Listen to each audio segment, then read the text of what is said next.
Since we are the home of common sense, we thought, why not get the former Minister for Common Sense on board? Esther McVey is here. Esther, very good morning to you. Good morning. Great to be here. Very Home good. of Common Sense. Very good to see you. Well, this is where you belong. You know, we talk it all the time. Not many people do. We're reading all sorts of stories this morning that just drive you mad. I mean, people say to me every morning, "I wasn't going to get angry this morning, but you've done it again. You've wound me up." I mean, this morning we've got the story on the front page of the Telegraph telling us that not only are we giving these migrants that come into our country, you know, a nice hotel room to sleep in, some money to spend, you know, some free food. We're now giving them clothes as well, to the tune of £4 million. I mean, it's insane.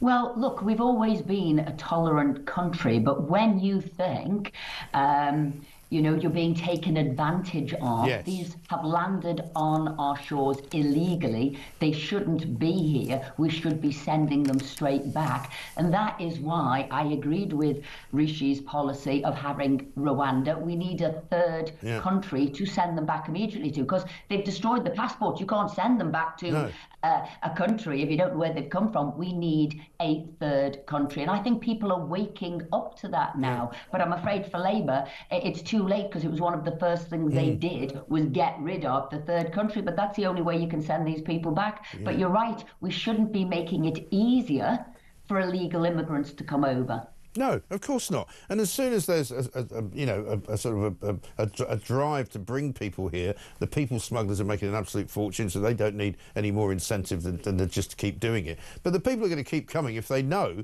they're going to be well treated. I mean, already we're seeing the effects of Donald Trump's policies in America, where he's flying people back on planes to places like Colombia. He's talking about sending people off to Guantanamo Bay. People are going to stop coming if they think they're going to be treated badly. Well, that's it. You need to know that this act you have done is illegal. And I can't be any clearer. And we need to make it very clear, like Trump is doing, should you enter our country this way, you will be sent to, and in our case, the third country was Rwanda. And, you know, that is the deterrent. And the message needs to go out far and wide. This is not how you gain entry to this country. Yeah, exactly right. Let's talk about something else that keeps people awake at night, and that's the NHS.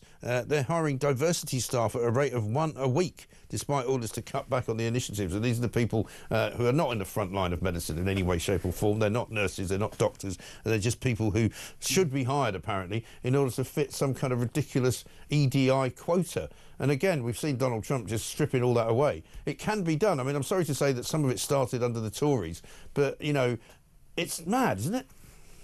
Well, I don't know if you know, when Rishi brought me back into government and I went into the cabinet office, it was to get those ED numbers down. Right. And so I did 6 months of work on that and brought through the new guidance, which would stop people being employed solely for this. It would stop and would have to be signed off for ministers for any external contractors doing this. Because what I was looking at is, were we delivering value for money for the taxpayer? Were they getting a good job done? And this was not happening, because we had an industry that was ballooning, which was EDI, taking people away from the job they should be doing, to have a sort of an internal never-ending dialogue about sort of ideological matters. We don't want that. And as you look at the public sector and the productivity levels, as you look at the cost going up, and this is where Trump and Musk are looking at it, they're looking at it waste within the public sector. Right. So it was waste within the public sector and delivering the job you should be doing. You know, if you're in the NHS, you should be focused on the health of the nation, not holding EDI events. Exactly right. And did you find that more difficult than you thought it would be, or did you find it easier than you thought it would be to kind of strip away some of that stuff?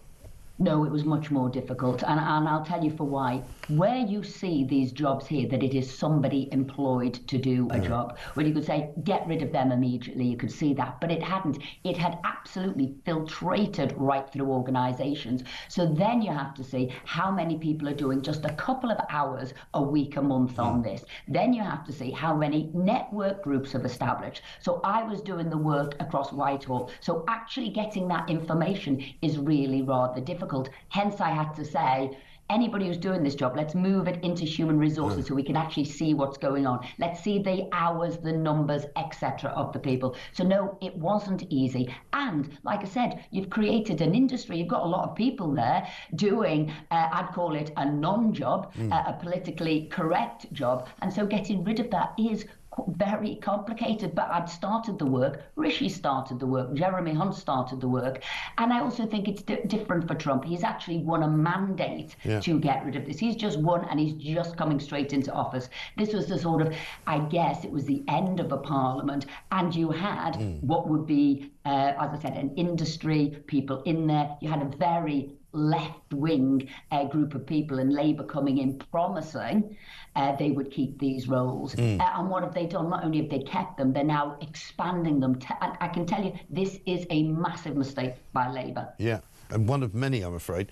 Final word on Rachel Reeves. What do you make of her third runway at Heathrow plan? It seems to fall right flat in the face of what Ed Miliband says he wants to do. Sadiq Khan says he doesn't want it. He's going to bring lawsuits against the government. You know, it's a bonkers idea, isn't it? And it's never going to happen. If it does happen, it will happen in 25 years. Right. So there's a couple of things there. Do I agree with the third runway? Look, we're an island. We're an international, global island. So, expanding our airports, that I don't have a problem with. No, the problem with Rachel Reeves, Toby's actually did a disaster of a budget. You've got businesses saying we cannot pay all this extra tax. So you've got a disaster of a budget as well as a disaster of a new set of rights for workers. And now she is desperately running around trying to find anything that will bail her out of this awful budget. So she's coming up with ideas. I think one of your listeners had said, Gazam or whatever. I will announce something. Gazam, it will happen. This isn't going to happen for years and years. The best thing she could do is say, do you know what? It was a disaster of a budget, particularly employers' national insurance contributions increase. Let's stop that. Let's stop the other disastrous rights and new workers' rights we're bringing in, because that is the only way she's going to start to get growth, and we need that immediately. We need to send out a clear message. We want to support businesses, small businesses, farmers, family businesses, everybody she's got the boot into. Yeah, absolutely right. Couldn't agree more. Esther McVey, great to see you. Thank you very much indeed. Former Minister for Common Sense, now back at the home of Common Sense, of course, because that's where she belongs.